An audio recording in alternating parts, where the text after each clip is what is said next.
Olá, meu nome é Manuel Gibson. Bem-vindo à parte 5 da série sobre largura de banda em sistemas de transmissão digital e a equação de Gibson. Estamos particularmente interessados em uma equação que forneça a largura de banda necessária para a transmissão de sinais digitais utilizando os processos descritos em vídeos anteriores em um transmissor digital. Para isso, veremos os seguintes assuntos neste vídeo: eficiência espectral de modulação, taxa máxima teórica do canal, o teorema de Hartley-Shannon, e faremos algumas considerações sobre os assuntos apresentados. Vamos começar com eficiência espectral de modulação. Vejamos algumas relações entre potência, energia, banda e taxa. A relação sinal-ruído, S-Watt por N-Watt, vai ser igual à relação EBN0, energia do bit, densidade espectral de potência de ruído, vezes a taxa de dados dividido pela largura de banda. Esse parâmetro, taxa sobre largura de banda, é o que conhecemos como eficiência espectral, e a unidade é bits por segundo por hertz. Podemos agora usar Ni, a eficiência espectral, representando a relação entre a taxa e a largura de banda.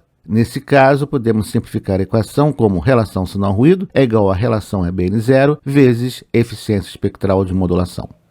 RBS, taxa de transmissão em bits por segundo. BW é a largura de banda do canal, por onde vai ser transmitida a informação, os dados vão passar. Vamos ao nosso primeiro exemplo. Um canal opera com largura de banda de 6 MHz e uma taxa de 32 megabits por segundo. Vamos determinar a eficiência espectral desse canal. Substituímos na equação, onde a eficiência espectral é a taxa sobre banda, encontramos 5,33 bits por segundo por hertz. Significa que a eficiência desse canal é 5,33 bits por segundo por hertz. Quando utilizarmos ou analisarmos com mais calma a modulação digital, nós temos que descobrir qual é a modulação que consegue passar esse valor. E veremos também que não é uma ligação direta, ainda existe a codificação do canal, codificação da fonte. Exemplo 2. Um sistema opera com eficiência espectral de 1,2 bits por segundo por hertz. Queremos calcular a relação EBN0 em dB para uma relação sinal-ruído de 19 dB. Então, observe que nós vamos trabalhar agora com EBN0 e relação sinal-ruído em dB. A primeira coisa, nós vamos converter 19 dB para a relação 10 elevado a 19 sobre 10, ou 10 elevado a 1,9, 79,4. Então, a relação sinal-ruído é de 79,4. A relação EBN0,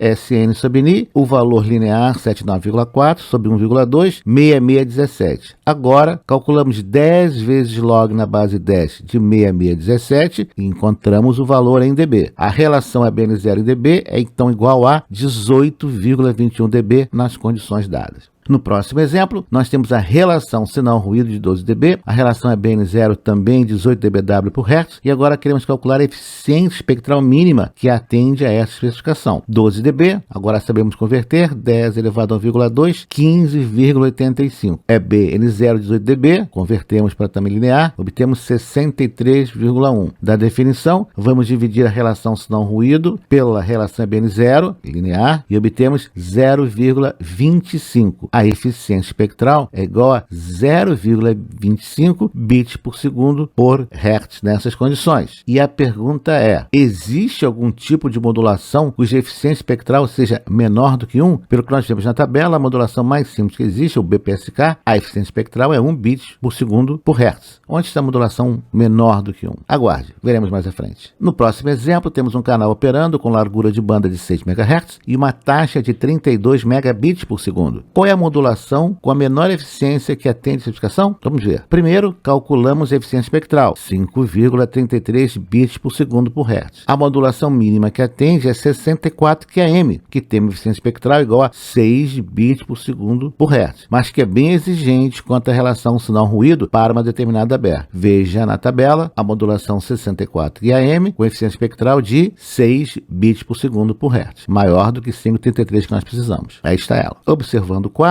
vemos que a modulação 64 QAM requer o maior valor de relação EBN0 de todas as anteriores, 18,8 dB. Significa que necessitamos um canal com relação sinal-ruído, pelo menos 18,8 dB. No próximo exemplo, nós temos um canal operando com largura de banda de 6 MHz e modulação 8 PSK. Queremos saber qual é a taxa máxima de dados. Primeiro, obtemos do quadro que a eficiência espectral da modulação 8 PSK é 3 bits por segundo por hertz. Substituindo na equação, obtemos uma taxa de 18 megabits por segundo. Para esse tipo de modulação, em uma banda de 6 MHz, a taxa máxima teórica é de 18 megabits por segundo. Vejamos agora o nosso próximo item, que é a taxa máxima do canal, o teorema de Hartley-Shannon. O teorema de Hartley-Shannon mostra que C máximo, que é a capacidade máxima teórica de um canal sem erros, perturbado por um ruído do tipo branco aditivo gaussiano, AWGN, e limitado em banda BW, é função da potência média do sinal recebido, S, da potência média de ruído térmico, N, e da largura de banda do canal BW. A taxa máxima de um canal depende da relação sinal-ruído e da largura de banda. É teoricamente possível transmitir essa informação em um canal sob qualquer taxa, desde que essa taxa seja inferior ou igual à taxa máxima do canal, segundo uma dada taxa de probabilidade de erro arbitrariamente pequena, empregando-se uma modulação suficientemente complexa. Claro que vamos precisar de uma boa relação sinal-ruído. Vemos assim que a probabilidade de erro em sistemas de telecomunicações é sempre maior do que zero. Sempre haverá erro no canal, independente da relação sinal-ruído, da largura de banda, da modulação utilizada ou do código do canal. Esse é o teorema de Hartley-Shannon. C máximo em bits por segundo é igual a BW em hertz vezes log na base 2, cuidado, o logaritmo na base 2 de 1 mais relação sinal-ruído. Não é em dB. Estamos expressando as potências em watt. Não é em dB. Essa é a taxa máxima teórica sem erros. Repetindo, teórica, sem erros, máxima. Jamais atingível na prática. Onde temos C máximo e BPS é a taxa teórica máxima sem erros do canal em bits por segundo. BW Hertz é a largura de banda do canal em hertz. Geralmente, a largura de banda de 3 dB ou de corte especificada para o canal. Log na base 2 de A é o logaritmo de A na base 2. Para calcular na base 10, para usar sua máquina, use a relação. O logaritmo na base 2 de A é igual ao logaritmo de A na base 10 dividido pelo logaritmo de 2 na base 10. Ou logaritmo na base A. Ou o logaritmo de A na base 10, que você tem na sua máquina, dividido por 0,30103, que é uma boa aproximação para o log de 2 na base 10. SW é a potência do sinal desejado em watt. NW, potência do ruído branco aditivo gaussiano, AWGN, na banda em watt. Vamos a mais um exemplo. Um canal com largura de banda de 6 MHz apresenta uma relação sinal-ruído de 22 dB. Uma boa relação ruído. Determine a taxa máxima teórica do canal em tais condições. Primeiro, nós vamos converter a relação sinal-ruído de 22 dB para linear. 22 sobre 10, 2,2, 10 elevado a 2,2, 158,5, que significa que nesse canal a potência do sinal é 158,5 vezes maior do que a potência do ruído. É claro que é um valor médio, o ruído varia sempre, constantemente. A taxa máxima, então, vai ser 6 vezes 10 a sexta, que é a taxa em MHz, vezes log na base 2 de 1 mais 158,5. Vamos agora converter para log na base 10, dividimos por 0,30103 e obtemos 43,9 vezes 10 a sexta. A taxa máxima no canal nessas condições é de 43,9 megabits por segundo. Taxa máxima teórica no canal sem erros. Na prática, sempre será menor e com erros. Exemplo 7. Um canal com largura de banda de 6 MHz apresenta uma relação sinal-ruído igual a menos 0,5 dB. Sim, uma relação sinal-ruído negativa. Determine a taxa máxima teórica do canal em tais condições. Existe relação sinal-ruído negativa? Claro que existe. Apenas a potência do sinal é inferior à potência do ruído. Imagine você numa festa ou no estádio de futebol, com as pessoas em volta de você em grande alarido, e você tentando conversar com a pessoa ao lado. Pronto, tá aí uma relação sinal-ruído negativo. Convertendo de menos meio dB, obtemos 0,891. O sinal está a 89% da potência do ruído. Vamos calcular agora a taxa máxima do canal. 6 vezes 10 a sexto, que é a largura de banda, log na base 2 de 1 mais 0,891. Vamos converter para log na base 10 e obtemos agora 5,515 megabits por segundo. A taxa máxima teórica no canal, nessas condições, é de 5,515 megabits por segundo. É possível trafegar dados com relação ao sinal ruído negativa? Sim, tem alguns pequenos detalhes que ainda temos que conversar mais tarde. Qual vai ser a taxa de erro para esse canal? Não tenho a menor ideia. Qual vai ser a modulação? Não sei. Só sei que vai usar muita banda. E só sei que essa é a taxa máxima teórica.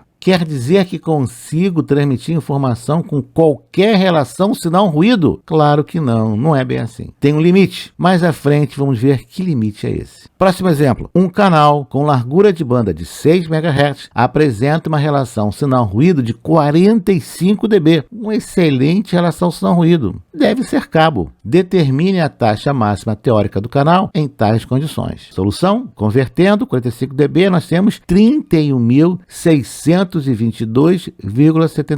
Ou seja, a potência do sinal é mais de 30.000 vezes maior que o ruído. Viu? Porque 45 dB é muito alto para a relação sinal-ruído. Substituímos agora os valores na equação e obtemos 89,69 megabits por segundo. Aumentou a banda, aumentou a relação sinal-ruído, aumenta a taxa possível no canal. Nessas condições, 89,69 megabits por segundo. Vemos aí um quadro para uma largura de banda de 6 MHz, a taxa teórica máxima sem erros, pelo teorema de Hartley-Shannon, começando pela relação sinal-ruído de 45 dB, 22 dB e menos meio dB. E temos as taxas teóricas do canal em bits por segundo. Observe que, quanto maior a relação sinal-ruído para a mesma largura de banda, maior a taxa de transmissão possível no canal teórica. 45 dB, conseguimos quase 90 megabits por segundo. Para menos meio dB, baixou para 5,5 megabits por segundo. Lembro mais uma vez que é a taxa máxima teórica, inatingível na prática. Ora, para que serve então? Como referência. Nenhum sistema é melhor do que isso. Jamais em situação alguma. Você tem o nível máximo e é a partir de aí para baixo que você vai implementar na prática. Cai a relação sinal-ruído, cai a taxa de dados. Isso é inexorável. Menos meio dB, a pior ou mais baixa taxa de todos, para a mesma largura de banda. Vejamos agora algumas considerações. Vimos que utilizamos modulações mais complexas que, embora sejam mais exigentes na relação sinal-ruído, apresentam uma eficiência espectral, ou seja, mais bits por segundo por largura de banda, por hertz ou por transição. E não é isso que nós queremos? Maiores taxas de dados para a mesma banda? Mas não se iluda, tudo tem seu preço, como veremos em vídeos